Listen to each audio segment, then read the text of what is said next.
Lo pasti pernah ketemu orang yang kalau diajak ngobrol, isinya rencana, rencana, dan rencana. Mau buka usaha lah, mau diet lah, mau mulai konten lah. Tapi faktanya yang jalan cuma di minggu pertama. Habis itu dia hilang. Dan ini bukan soal malas. Ini soal apa yang terjadi di dalam kepala manusia. Karena gini, setiap kali seseorang ngomongin rencananya, sebelum dia mulai, otaknya itu udah ngerilis dopamin. Dia dapat reward kecil dari orang yang dengerin. Ada yang bilang, keren tuh idenya. Ada yang bilang, gas bro, lo pasti bisa. Masalahnya, pujian itu bikin otak ngerasa kayak sudah setengah berhasil. Padahal realitanya, dia belum mulai apa-apa. Makanya begitu masuk ke tahap eksekusi yang berat, yang membosankan, yang nggak ada applause, motivasi dia langsung ngedrop. Dan ini kejadian terus-terusan. Bahkan ada penelitian yang bilang, semakin sering seseorang cerita soal rencananya, semakin kecil kemungkinan dia benar-benar ngejalaninya. Karena dia ngerasa udah produktif nih, padahal dia cuma ngomong doang. Makanya orang-orang yang benar-benar sukses itu biasanya diem, kerja jalan, nggak banyak ngumbar, nggak banyak pamer, dia fokus sama proses, bukan pengakuan. Tapi bukan cuma itu, ada alasan lain kenapa orang yang sering ngomong rencana selalu gagal, yaitu ekspektasi mereka selalu lebih besar dari kemampuan mereka untuk konsisten. Mereka ngebayangin hasil, tapi lupa sama proses panjang di belakangnya. Mereka suka bagian start, tapi nggak punya ketahanan di bagian finish. Mereka suka fase, gue bakal berubah, tapi nggak bisa tahan fase, gue harus disiplin setiap hari. Dan yang lucu, begitu mereka gagal di tengah jalan, mereka bikin rencana baru. Siklusnya berulang, kayak orang yang suka daftar gym tiap awal tahun. Tapi tiap bulan Februari, udah ngilang. Ada juga faktor ego.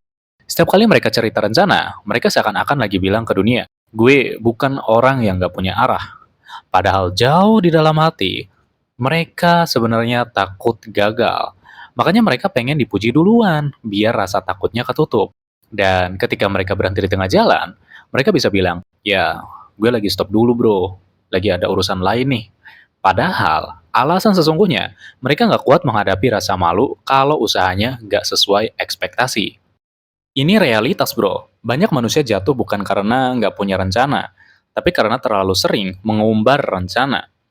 Nah, gue ada cerita nih. Gue punya satu teman, sebut aja namanya V. Tiap nongkrong, rencananya itu banyak banget. Dari bikin clothing brand, jualan kopi, jadi konten kreator, freelance editor, sampai mau kerja kantoran bergaji tinggi. Setiap kali dia cerita, dia semangat banget nih. Dan tiap kali cerita, semua orang itu ngargain. Wih, mantep bro. Gas, lo pasti sukses, V. Masalahnya, setiap minggu rencananya berubah. Yang jalan cuma 2 sampai 3 hari pertama. Dia bikin desain logo brand, tapi berhenti setelah sadar proses jualannya ribet.